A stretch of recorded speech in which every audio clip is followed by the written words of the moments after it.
Hello everybody, thank you for coming this afternoon.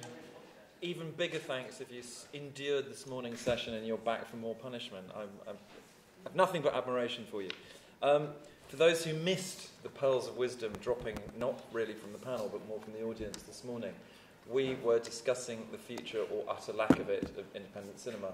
And I was doing my best to bury it before lunch.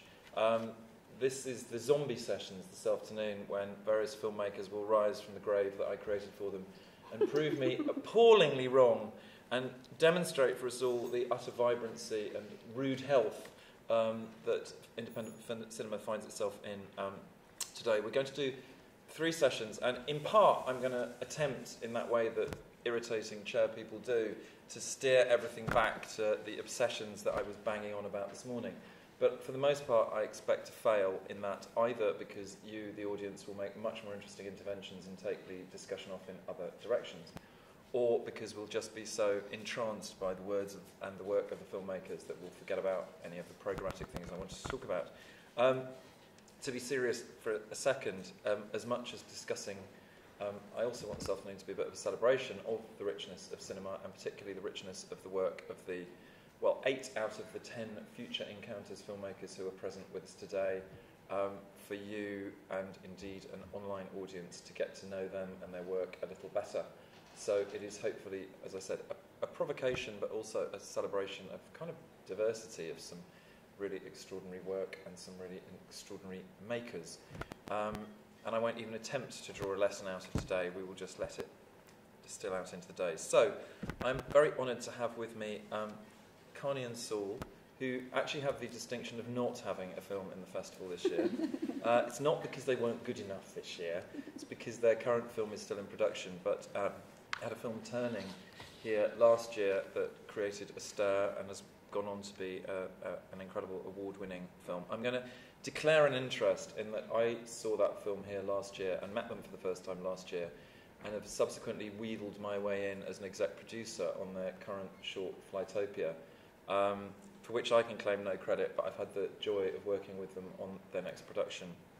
I'm also joined by Jessica Ashman, the creator of a rather wonderful film called Fixing Luca, who I'm meeting for the first time, but whose film I did see as part of the selection process for Encounters and was incredibly impressed with its touching simplicity and the beautifully handled tone of the story.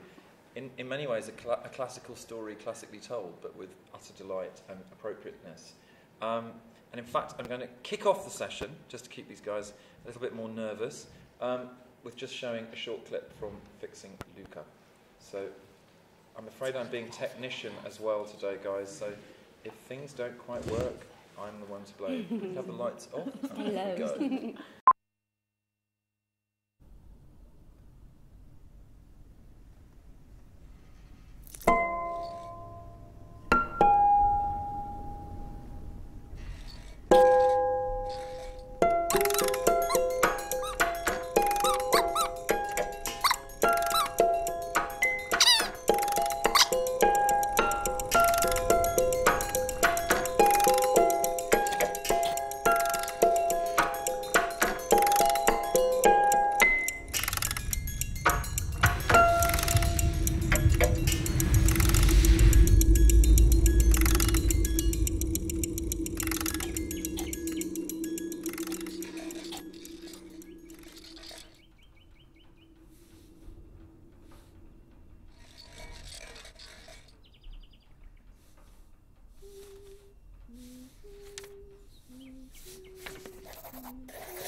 Sorry to end that so abruptly there.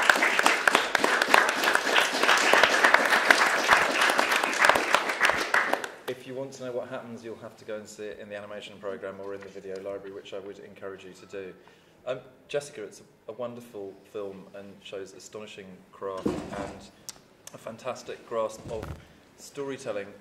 Where on earth did you learn that craft so quickly and in such young years? And what was your starting point? Did you wake up one day at the age of 6 and go, I want to make animated films? Yeah. No.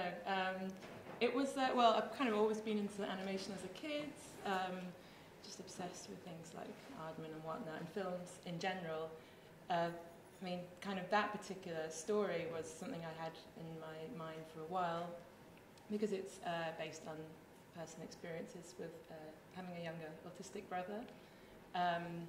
But in terms of, I guess, my foray into animation, it was kind of through sort of traditional university, doing my own sort of drawings and illustrations whilst I was a teenager, but then going to uni to study animation. And then kind of doing the whole runner work experience, business in studios, spamming everyone with just my name and not getting anywhere. It was through actually sort of short film development schemes and sort of apprenticeship schemes run by Skillset, which kind of got me into the biz, as it were, and got me contacts and connections. And how long was it? I mean, obviously you said the idea came from a long time back, but was it relatively quick, actually, from the point when you said, I want to make that film now, I'm going to go and ask for the money, I'm going to write a script, or what was that process? It was, well, the whole process was developed with a sort of short film development company called Digital. So I had this idea, and I had it for ages, and then it was their kind of call for stories, which proved me kind of sort of put my arse into gear, and I wrote an outline and was sort of developing this world. And then I submitted that and was selected, and then the development process happened then, which was over about 5 months. So it was kind of me just developing outlines, developing the world, the characters, along with my producer, Anna O'Dell, sitting in the audience, and with Digital. And it was kind of like, I was sort of doing things like temping in like Office Angels. I was trying to like pay the rent and doing illustration, freelance stuff, kind of all in the hopes that I would get commissioned for this. I kind of called it like an X factor for film, because it was that, it kind of felt like that, like there was sort of being shortlisted and whatnot. And then I was one of the 4 films they chose to kind of throw money. I say throw. Yeah, give money to, and then that was it. That was June of last year. So the development process for the story was quite intense and quite short, even though the idea I had was sort of bubbling away for a few years prior to that. So, unbelievably, the classical route, if you actually want to do something, you apply to the right place, they give you the money and you achieve it. Yeah, no, it's probably an exception. Which it was quite nice considering how much I've been sort of like applying to things and not really getting anywhere. And, like always like kind of sort of having these ideas and stories and scenes, and having that problem of not having any money or sort of knowing where to go with it, you know. Did they have any say in the process? Did they sort of try and tweak you this way and that way, or was it more? Yeah, there were things were said, and like, you know, it's kind of a thing where you have to know your own story that to kind of take on their advice, but then also or know that it's just like, no, that note was ridiculous. Yeah. So it was a kind of there was a lot of tears because there always are. Yeah, so the process was intense, but I think certainly helped me to focus the story. I guess having that kind of, in a way, of deadline, you know, having those sort of elements. But there were, you know, it wasn't that. There wasn't so much input where people were trying to make a completely different story, but people did suggest scenes and ways it could go. Like a lot of the main thing which was said was to see inside Luca, the little boy's head. I'm not going to say what happens, but I basically, they were saying one thing, I was saying another, and I was just refusing to budge on that. In terms of like, you get to a point when you hopefully should know your characters and your story enough to defend your ideas. Yeah. So, yeah. Interesting. We'll come back to, I think, that notion of developing something sort of with an audience or without an audience. You guys, I don't think, started as filmmakers.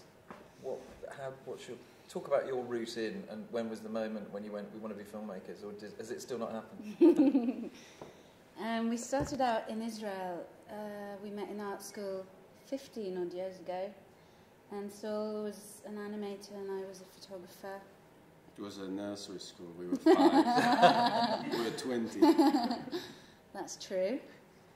And we kind of rolled along from there. We came to the UK with all these hopes and dreams. I came with a tiny portfolio, which I thought was amazing, which of course was really stupid, coming to the UK and walking into, I remember, a magazine like with this little, you know, and Saul came with his little animation works. And then slowly we rolled along, made some music videos, commercials.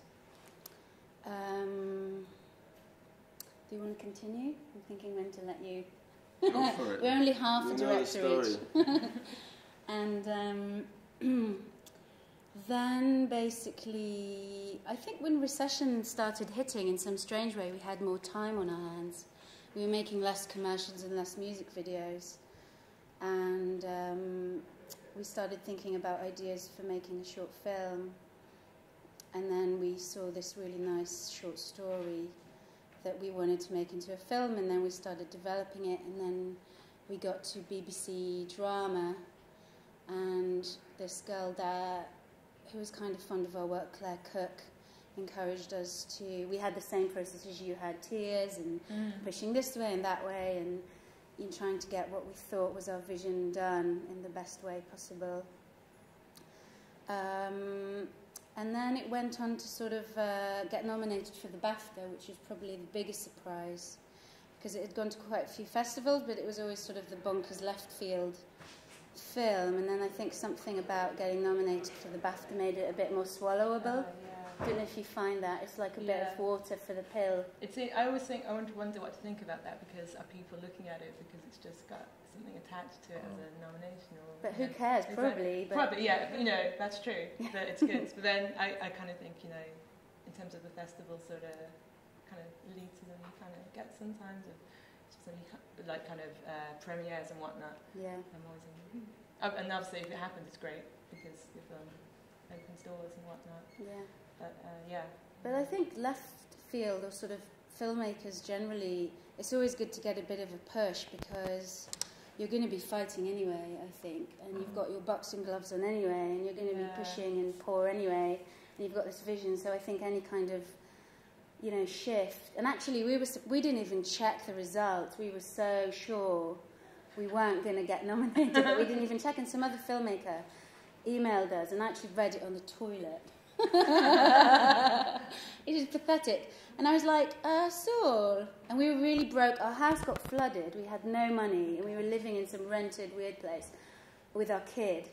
And then I was like, I think we might have been nominated for something.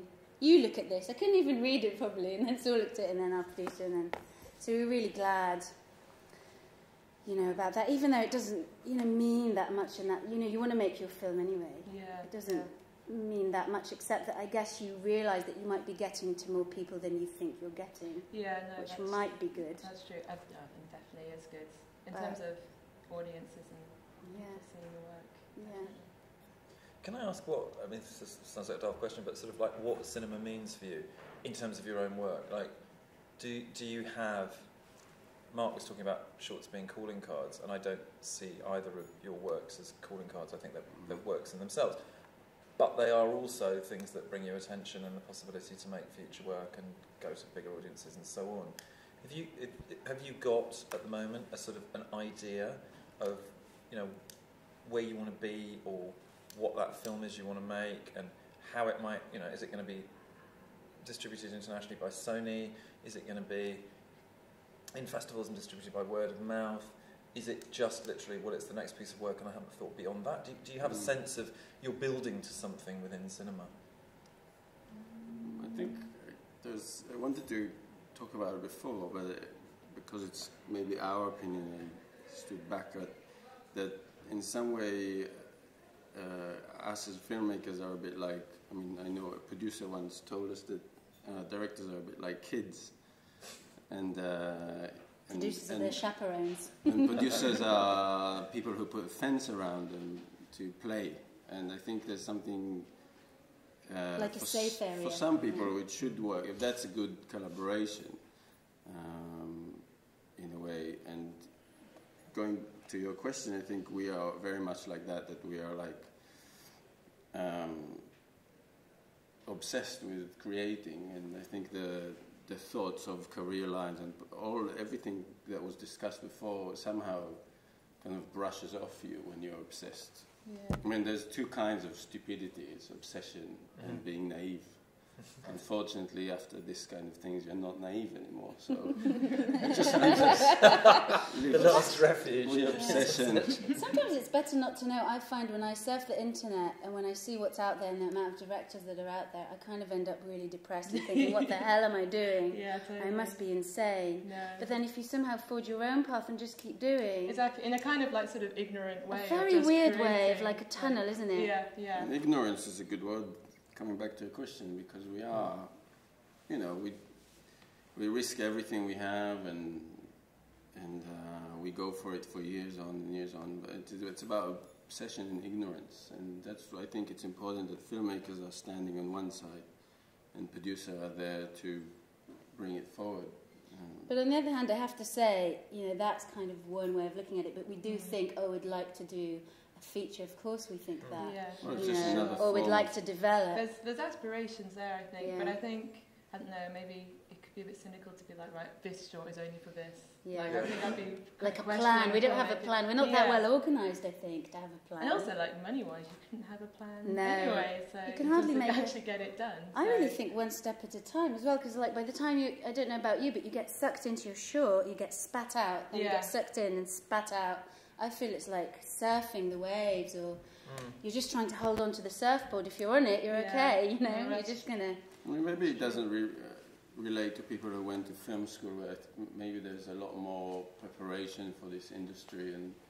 But a lot of times when we go to meetings and stuff like that, people talk and I'm like, I didn't understand half of that. Because, mainly when they have a northern accent. I wasn't in the school that teaches you what's just, it takes, you catch on as you do it. Yeah, because we do come from arts, but do you come from film school, did you say? I studied animation. It was kind of weird. It was more like traditional animation. So right. for animators, yeah, they don't teach you. That's not film school. Yeah, exactly. They didn't teach me how to make a film at all. Yeah. So...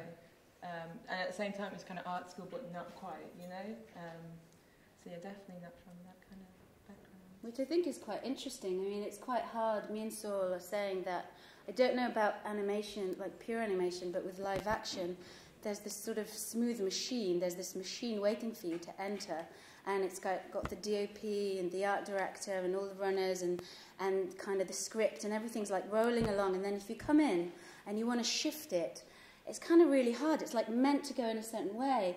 And if you try and say, well, actually, I don't really want to go like that. I want to shoot that like out of focus and the wrong way around, or like back to front, or like try and do that. And they're like, oh, you can't do that. And I'm like, really? You find it hard when people say you can't, or that's not the way it's meant to be. You find that funny.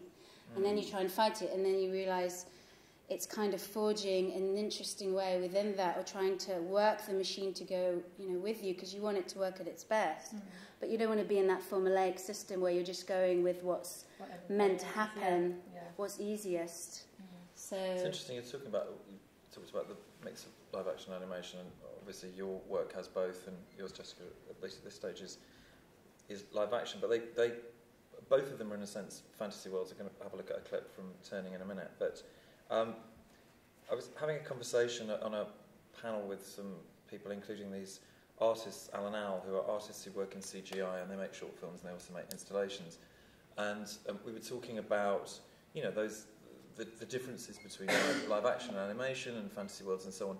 And one of them came out with this statement, which sort of sounds possibly a little pretentious, but I think is actually kind of interesting, which was, he said, in the digital age, there's no such thing as the unconscious. And I was like, what?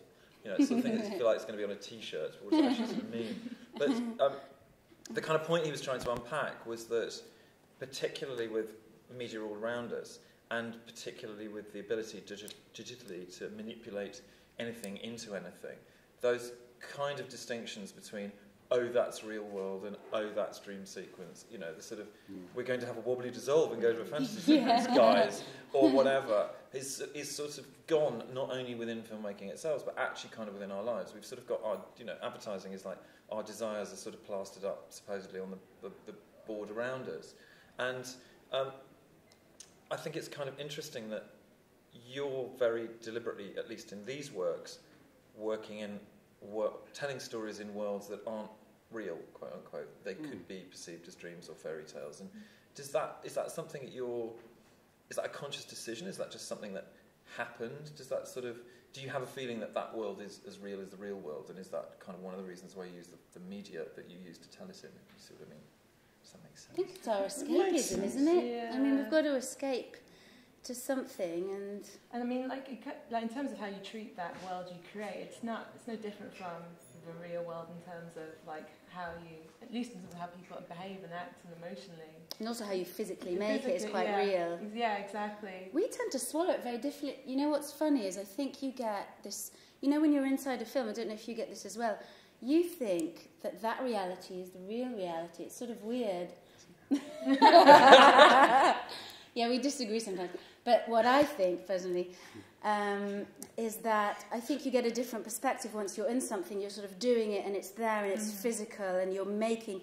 when we made Flowtopia just now, and there's a man who gets quite evil, and at some point you walked out and said, I've created a monster.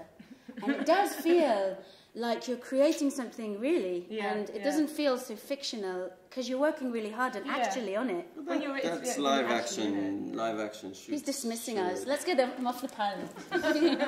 No, but to your question, I think there's something that's been going on for years, which I think a lot of people are, for some reason, don't declare it, that there's a huge new wave of surrealism.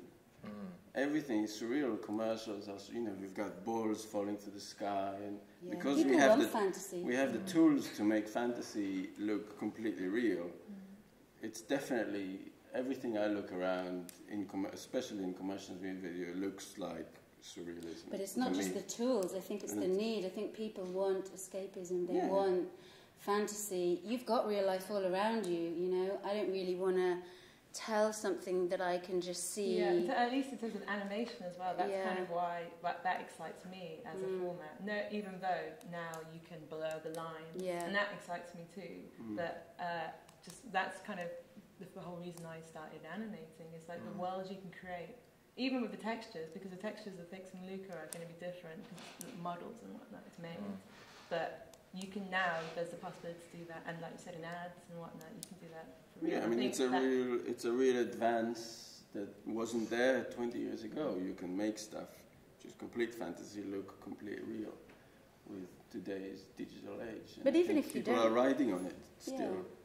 But even if you don't like your work, which is, up front, fantastical, because also stop frame characters, I think, like you say, it still has a real story, and you just choose to tell it in a sort of removed sense, or in a allegory or whatever, which I think is a more interesting tool to bring a story to an audience anyway. Yeah, And a world. Yeah, and a world, because you want to serve it on a platter. You don't just want to plonk that story on there. Yeah, exactly. I think it all has to sort of intertwine. Like, I think someone told me about how, you know, if you're developing a story and you'll just sort of think about the characters and their goals and whatnot, and the world should kind of, I guess animators as well sometimes, because of the medium, you tend to think of the world and the look first before the story, which is fine because I do that. But if I'm aiming to do a story, I'll try really hard not to avoid that trap.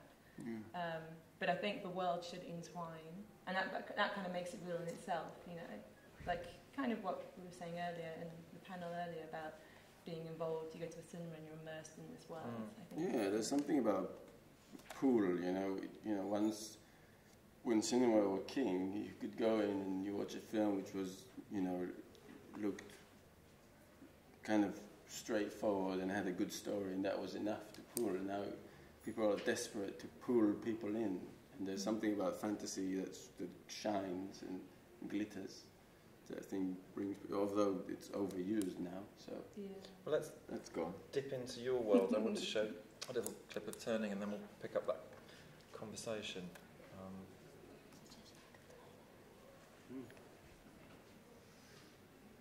Can we get the lights, guys, please?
I should explain a trailer in case anyone thinks it's just a random set of images with a bit of music. Storytelling, they know nothing about it, guys. I think it's. I just want to pick up on a point actually, which is that you said there's this sort of new age of surrealism, which I sort of agree with. There's, you know, advertising now, and you guys have done commercials, and I don't know if you have, Jessica, or whether you'd be seduced to, but she's too young. It's, got that pleasure to come. But obviously it just means we're kind of surrounded by those images all the time. Is that something that either excites you or depresses you, or you just try to ignore? Do you think that in some way either devalues what you do, or are you conscious of it, and do you think, well, I have to do something different within that, or the way that my work's going to be preserved? I've got to sort of, you know, this can't just be an ad, it's got to be something else. Does it feature in your thinking or not, really? I think that the line that divides it,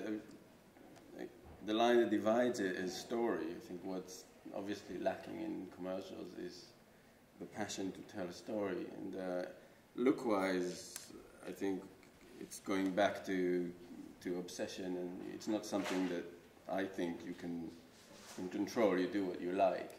You can't do like a cold decision, I'm going to do that because this is missing from the industry.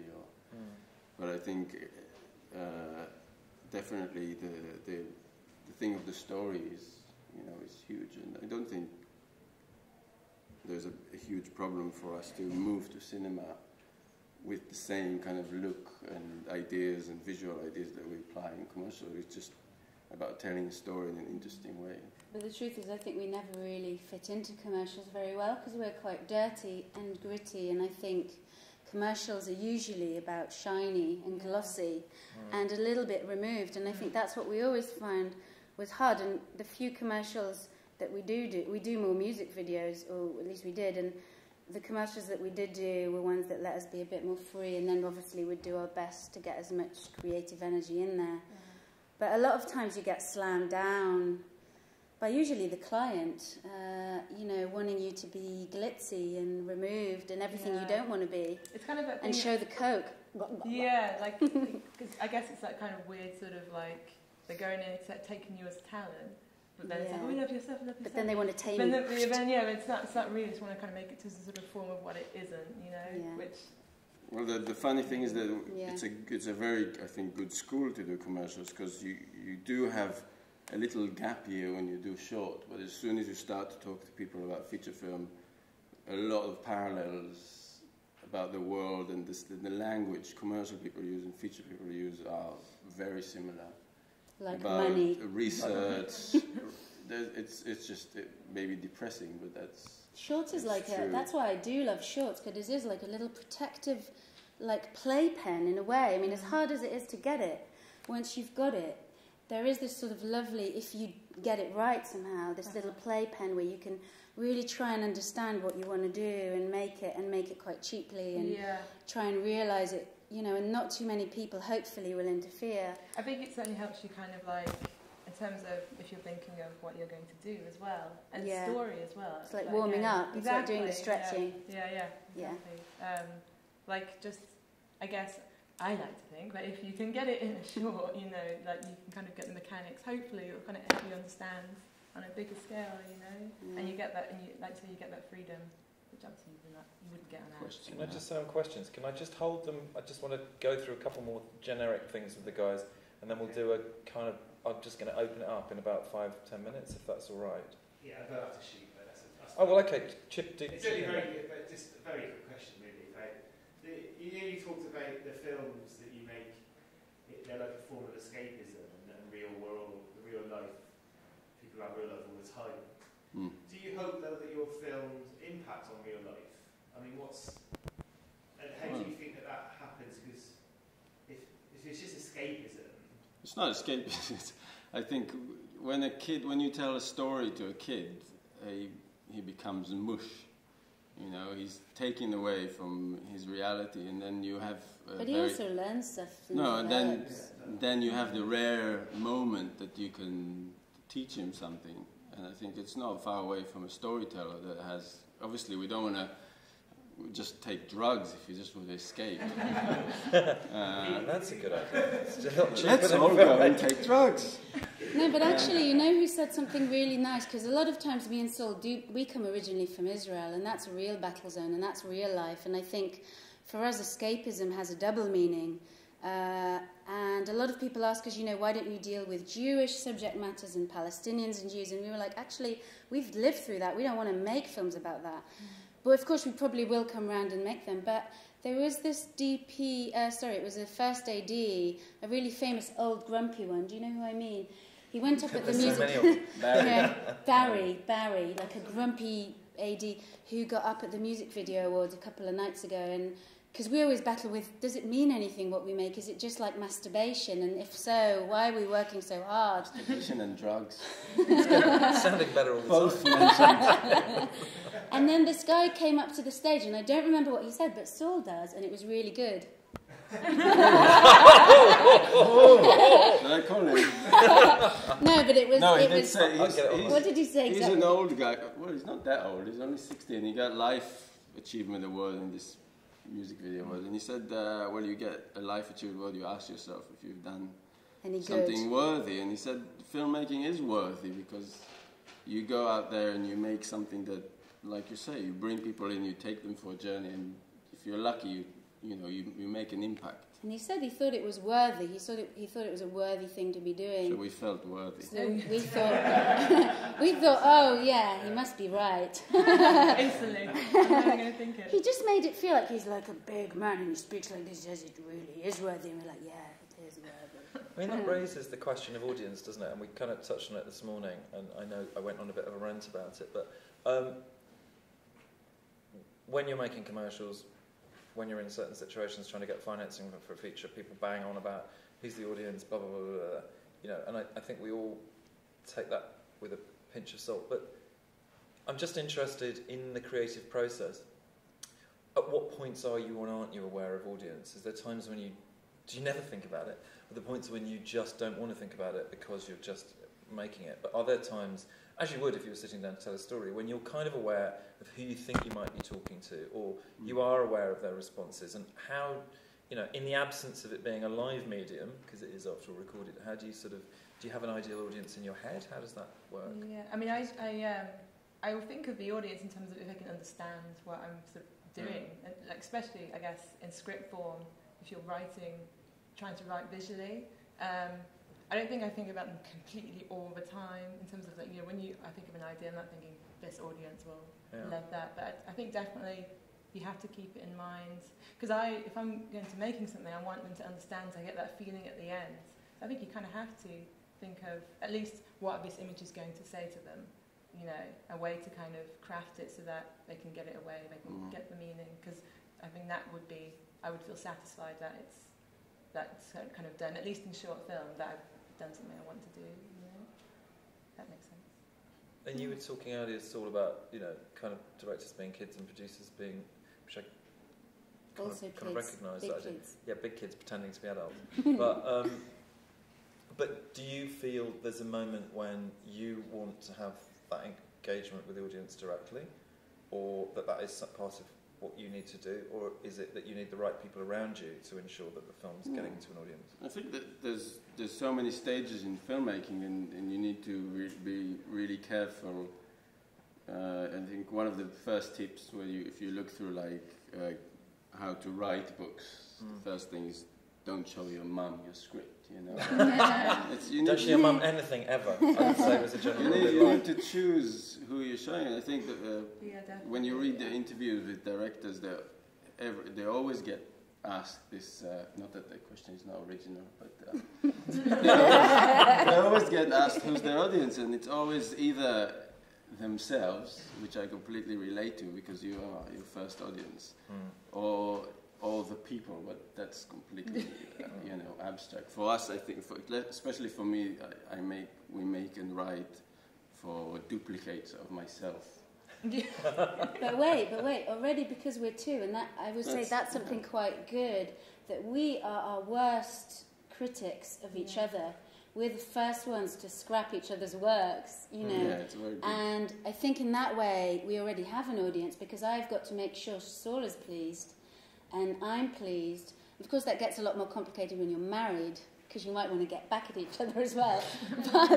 But you know, generally speaking, we tend to have, I think, an easier time at standing up to people as well, because if we both completely agree, then I think we feel stronger to stand up and say, well, actually, we don't want to budge from that. We'll go there. It's kind of about validation there, because sometimes if you think of something on your own, you're like, oh, is it just me? Is it just me? Or like, I'm not quite getting. You're not sure. Especially what the audience want, or because I would find it quite hard to have a project and think this is for the ages of so and so and so and so. It would seem really weird. Like a story is a story. I know that people like different things, different genres and whatnot, but I think maybe that's too idealistic. But to be honest, everyone's human. You know, that's what I think. Relating to emotion again, if you manage to make someone feel, you'll never get to the whole audience. But I think if you relate to something that is about humans to humans, and it's got something that's emotional or something to do with something real, or you're quite honest in the making of it,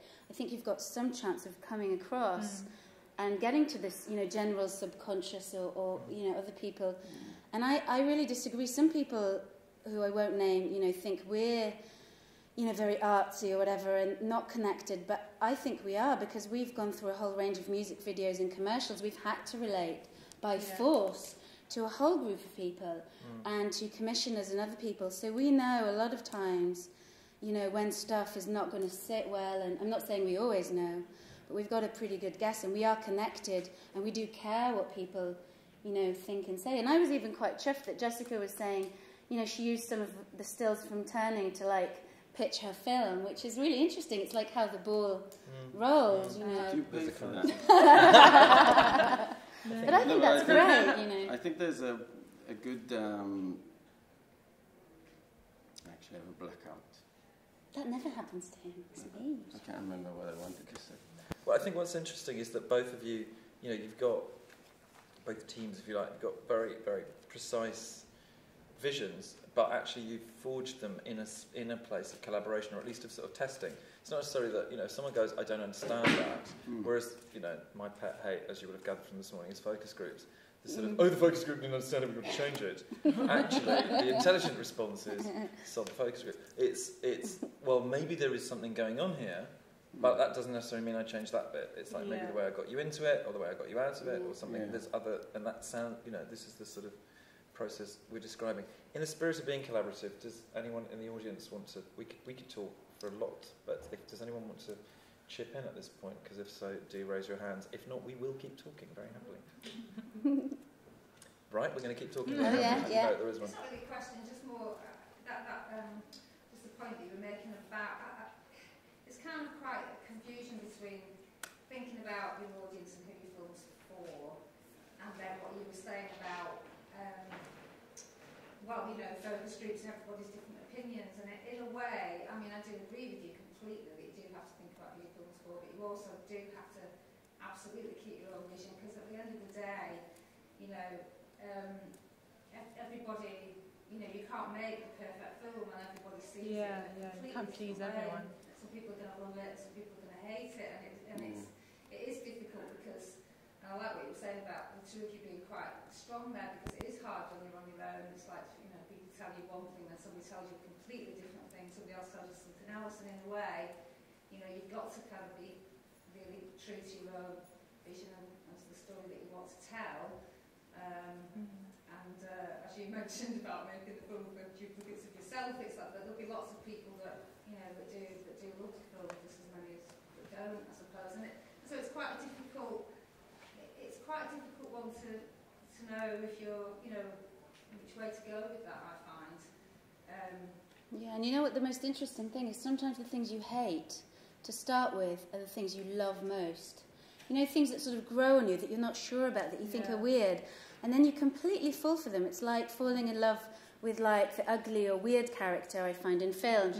The falling in love is much harder because it's harder to get, and I think that's worth more.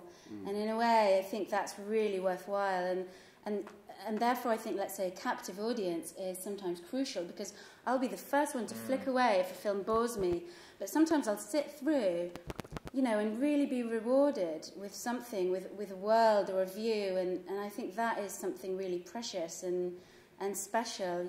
To me, it's like virtual reality. I was thinking, even with Miranda July's film, you just are transported into her head. You just know where she's at. You know what she's talking about. Doesn't matter if you exactly love it or don't. It's just there, and you're in it, and that's pretty damn amazing, and that's an experience to have, I think. But like with her kind of films, they're never really, commercial in the sense that, she, well, I know, at least with her earlier films, and she struggled to get them made, and they didn't really fit into a particular box or genre, and yet, I think they're just absolutely amazing, and it's kind of, that's what I mean. She was so true to what she wanted to make. She is. What's really interesting about her, I think, is that she's sort of what we're talking about. She's the perfect model for it in a funny way, in that everyone would go, she's an incredibly individual voice, but of course she practiced her craft mainly as a performance artist. So Miranda's tested, or her work has been done in front of a live audience, and an awful lot of her work is participatory and interactive. I mean, she's come to linear storytelling, both in writing and in films, relatively late, after 10 years of that practice. So I think kind of almost more than anyone, although there's a level on which Miranda just does what Miranda does, she has an absolute audience in her head.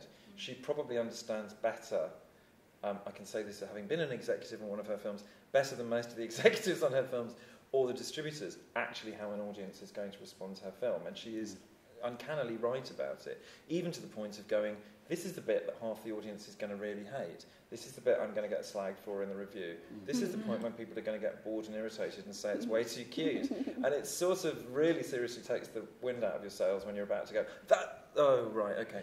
And I think that also brings us to things that's a really difficult thing for filmmakers and making interesting work is, words like boredom are like, if you sort of said, this bit of a film is boring, the finances and the distributors are out the door, and there's this notion that somehow, audiences can't stand boredom, and it's like, what's going to be in my bonnet about this idea that, kids have to be entertained the whole time? And it seems to me that, boredom is this wonderfully creative experience, actually.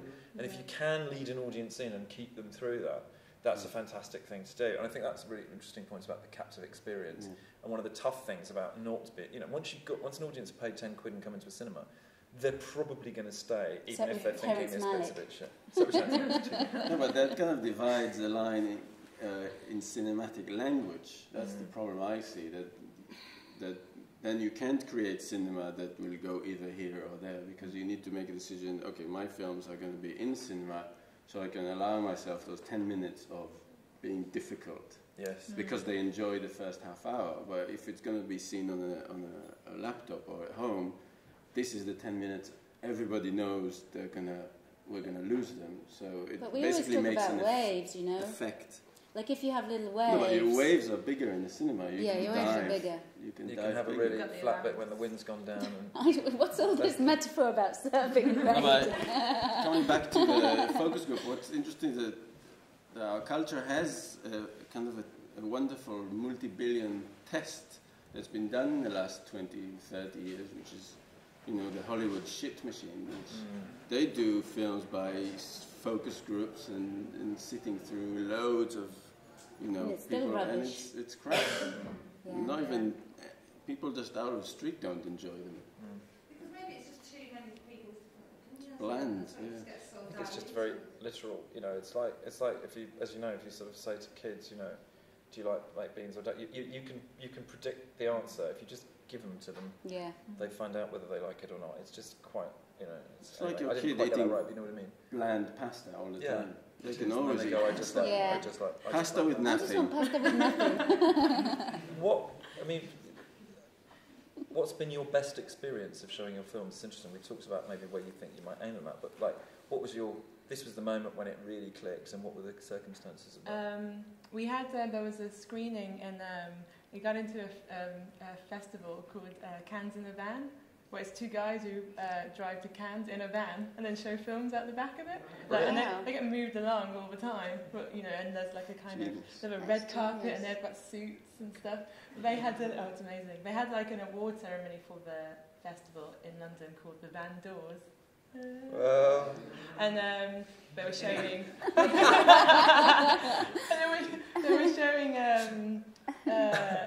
nominated, that we got nominated for a few of their categories, which was great, and we went along, and they were showing lots of films, and it was in a quite busy bar, and then Pixie came on, and everyone was just like, and that was the first time of me and Anna were just like, people were like completely enamoured and like watching just in this world. That was the time when I was thinking of the audience.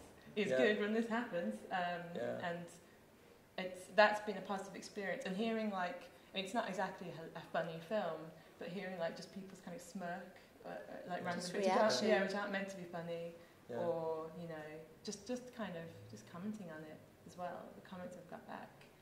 That's really interesting, because you might expect noisy bar with clip. You kind of go, this is going to be the worst possible. Exactly, and it's animation as well, which a lot of the time is kind of just in the background. So MTV. Yeah. So that was pretty fantastic. Cool. Fantastic. How about you guys? I think it was that one time, at least for me, when we sat here in Encounters actually, and the BBC, that was the best, wasn't it? And the BBC people came down to see our film at the festival. And there was this bit that we were sort of fighting for, where you see a screening between the legs of these old women. And obviously, a lot of people... The audience was full of... young people. Teenagers. Yeah, sort of teenagers to I think they were all under 20.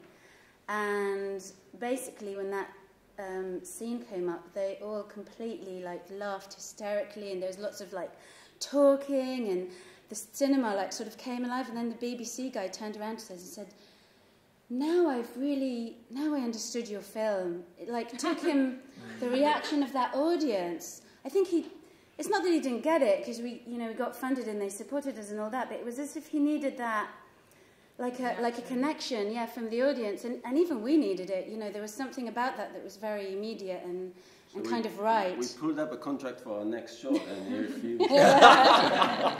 So we went to Film 4. You should have gone to the audience. Yeah, exactly. So last question is what's next? What are you working on at the moment? What do you want to be working on at the moment? Are you taking a holiday? Are you on a festival circuit? Yeah, Bahamas? That'd be amazing. Festival circuit, and on a part of another scheme, a short film development scheme for my first live action and animation mix.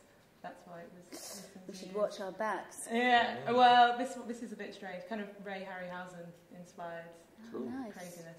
What's the scheme? It's Be Free Media in London, and it was kind of like it's a lot. Kind of, it's quite free. They let you kind of get on with it in a way, which is good. And but basically it's developing various projects, and this is a short film project. Hopefully, I've got a pitch actually on Tuesday. Do you want to try the pitch now? Pitch it to us, come on. Maybe in the bar later. Great practice for you. Are you trying to make something along the lines of what you've been doing, or are you doing a big departure? Or Well, I guess it's kind of it's the same sort of, I guess, hope, like emotional. It's a story again from a personal experience, but it's coming from set in a world where usually social realism, where it's gritty, but it's coming from a happy place. It's a positive thing. It's kind of a sort of universal truth, coming of age story about a little girl called Jade, and it's kind of just I guess it's similar. I think it's similar along the lines of the themes of Fixing Luca, not so much stylistically. It actually, like you were saying about kind of doing a flip turn of doing something darker. Something this the is opposite. like a little bit just just because you can. It's good to explore those. Because we were telling after Turning, everyone was like, "Oh, you do that little fantasy thing so well," and we're bloody going to do like a murder mystery fantasy, like completely the other direction, and shock people because you don't want to be pigeonholed too quickly, and it's also quite boring to just be named as like a thing. Because I don't really, in terms of ideas, I won't think of everything in the same sort of look, kind of get a bit, you don't want to be stuck. No, it's nice to dabble as well, and definitely. You're always gonna. And you guys, so you're finishing your murder mystery. Yeah. Yes. Flytopia. It is a murder. Well, it's not a mystery, but it is like a murder. Yes. It's a murder comedy. We're mainly working on December's Rent. Yeah. Which is a huge project at the moment. We actually called it, what did we call it? Sexual comedy with flies. We had some kind of catchphrase. That's a new genre. Yes. Yeah, people were always asking us, what's your genre, what's your thing? And we were like, casual fantasy, funny, dark. We're always like rambling on. But yeah, it's a sort of dark story. It's based on a Will Self story, and the music will be done, hopefully, this is what he says, by Adrian from Portishead, which is nice. And it should be done March, maybe. Fingers crossed. Fantastic. Thank you very much for sharing, and thank you for sharing and listening out there. And if you haven't seen Turning or Fixing Luca, I would absolutely encourage you to find them, and they will be a very worthwhile experience. Thank you very much, guys. Watch them on the iPhone.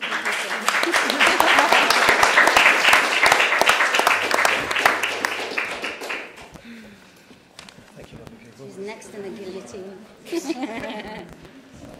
Thanks, Peter. Yeah, thank you. Thank you, Peter. Thank you, Peter.